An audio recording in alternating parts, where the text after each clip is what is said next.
We're going to have a look at the quirks and features of a cash ISA and whether it might be the right option for you. A cash ISA could work for you if you want to earn tax-free interest on your cash savings, if you're a UK resident for tax purposes, or you're 18 and over. So, how do they work? You can divide your ISA allowance, which is 20,000, across 4 different types of ISAs. There's a cash, stocks and shares, innovative finance, or lifetime ISA. We're going to look at the cash ISA in detail today. For cash ISAs, ISA rates can vary wildly. Typically, they're based off a set interest rate that most banks or building societies use that is somewhat related to the Bank of England base rate. What happens typically is, depending on the actual product that you've got, you will receive that cash into your account or a nominated account. So if you want it to compound and grow, you can just make sure it's paid back into the ISA, and any interest paid into the account isn't included into your actual ISA limit. So let's say you put in 20,000 and you earn £1,000 worth of interest. You can still get that 1,000 into your ISA, allowing you to compound on top. So next year you'll have 21,000. If you do get the interest paid into another account and then transferred into your ISA, that will have to go towards your ISA allowance. So it's something to consider. Cash ISAs are really good ways to protect your money for the short to medium term. With a cash ISA, you'll earn tax-free interest on your savings. You can pay into more than one cash ISA a year. You can transfer money from a cash ISA or stocks and shares ISA to another ISA with a different provider, as long as they're happy to accept the incoming transfers. If you withdraw money from your cash ISA, you don't reset your annual limit unless you have a flexible cash ISA. For example, say 1 year you've saved up for your cash ISA limit and withdrew £1,000. You can't top that £1,000 up immediately. You'll need to wait till the next tax year. New rules introduced in April 2024 mean that you can open and pay into as many ISAs as you like, up to the overall limit of 20,000. If you find another ISA that's offering a better interest rate, you can ask a new provider to carry out a transfer for you in order to keep your tax savings. If you withdraw the money yourself, even if you put the money straight into the new ISA, you'll lose your tax-free status. Here's how it works. Although your current provider must let you transfer your ISA to a new account, your new provider might not accept in ISA transfers, so make sure you check this before you switch. Your current provider might also charge penalties for providing the transfer,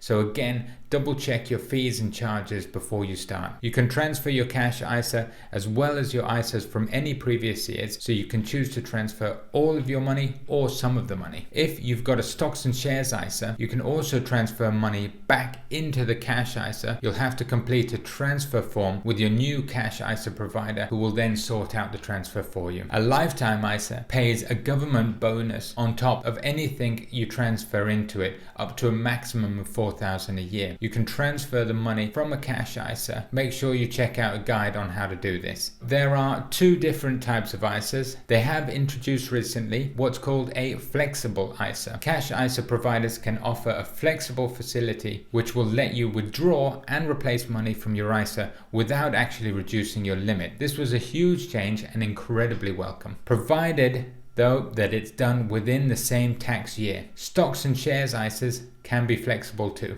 This won't reduce your current allowance at all, which is amazing, which means you can take out £1,000 and put that 1,000 back in. Not all cash ISAs though will let you do this, and it's important to check with your provider that your ISA has this facility before you do any transfers. So you might be asking what to look out for when you're looking for your cash ISA. Be aware of teaser rates, especially for short periods of time before dropping off to a lower level. You might find that you're no longer earning competitive interest rates, so if that's the case, look for a higher rate cash ISA to transfer into. Opening multiple ISAs of the same type and transferring money into each of them could get you better deals. Some ISA providers offer better rates for bigger balances, so if you're looking to consolidate more than one ISA account, do that, but keep an eye out for charges and penalties if you're transferring in. Many cash ISAs are also instant access accounts.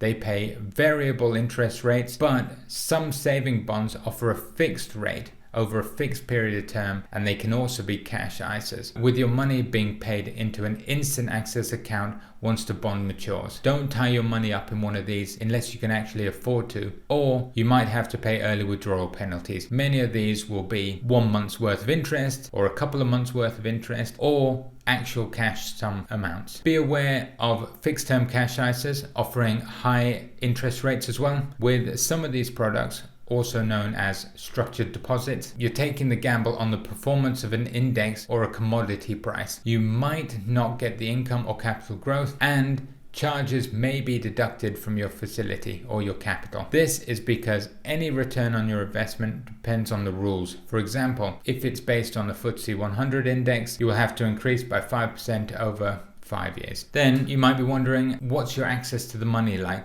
So with instant cash ISAs, you can draw your money whenever you want. With fixed term cash ISAs, you'll get your money back at the end of the period you signed up for, also known as the term. Some accounts will allow early withdrawals or partial withdrawals, so make sure you check the fine print. One question we get a lot: are cash ISAs actually safe? Cash you put into UK authorized banks and building societies, including within a cash ISA, are protected by what's called the Financial Services Compensation Scheme, which is the FSCS. Savings protection limit is 85,000 per person, or 170,000 for joint accounts per authorized firm. It's worth noting that some banking brands are part of the same authorized firm. For example, Lloyds, Halifax, and the Bank of Scotland are all part of the same banking group. So you'd only be covered up to the 85,000, even if you had 85 in each of the banks. If you have more than the limit with the same bank, consider possibly spreading that risk a little bit. If you don't have a cash ISA, you might actually be wondering where you can open a cash ISA. Many are available online through local bank branches, or by post, or over the phone, depending on the kind of product and the provider. There are plenty of good sites out there like Which, Moneyfacts, Money Saving Expert, where you can actually go and compare the ISAs. It's also worth using more than one comparison site, as they often do give different results. It's important to do your own research into the types of products and the features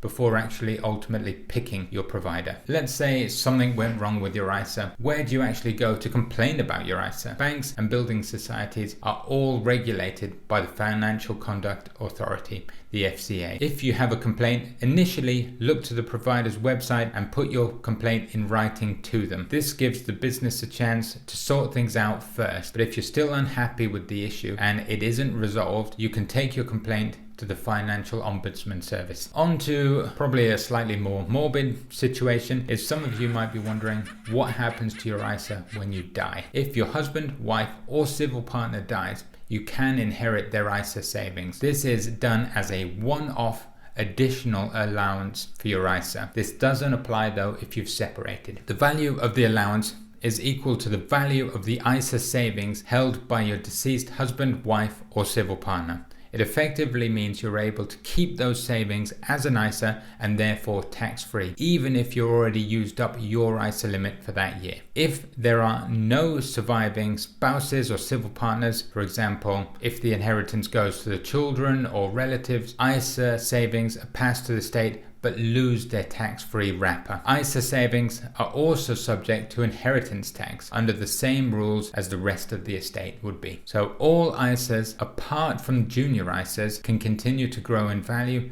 tax-free for up to 3 years from the day of the date of the death. For example, any interest earned after that date of death but before the probate process completes would remain as tax-free as long as the probate completes within the 3-year limit. So to conclude, a cash ISA is a great way to get tax-free interest on your money. It's typically protected up to the FSCS limit, and if there is any questions that you have, please do drop a comment below, and thanks so much for watching.